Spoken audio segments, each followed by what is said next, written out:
জাতীয় পরিচয়পত্র বা এনআইডি সংশোধন সেবায় বড় ধরনের পরিবর্তন এনেছে নির্বাচন কমিশন। নতুন সিদ্ধান্ত অনুযায়ী মহাপরিচালক পর্যায়ে নিষ্পত্তিযোগ্য ঘ ক্যাটাগরি ছাড়া বাকি ৬ ক্যাটাগরির আবেদন নিষ্পত্তির কার্যক্রম পরবর্তী নির্দেশ না দেওয়া পর্যন্ত সাময়িকভাবে বন্ধ রাখা হয়েছে।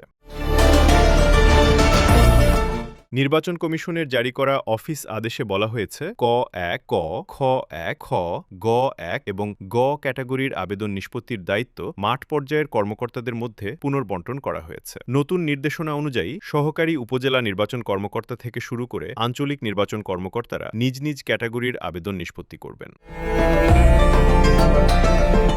এছাড়া যেসব আবেদন অনলাইনে করা সম্ভব সেগুলো আর হার্ড কপিতে গ্রহণ করা হবে না বলেও জানানো হয়েছে। নির্বাচন কমিশন জানিয়েছে এই নির্দেশনা অবিলম্বে কার্যকর হবে, তবে স্থগিত থাকা ৬ ক্যাটাগরির সেবা কবে পুনরায় চালু হবে সে বিষয়ে পরে আলাদা নির্দেশনা দেওয়া হবে।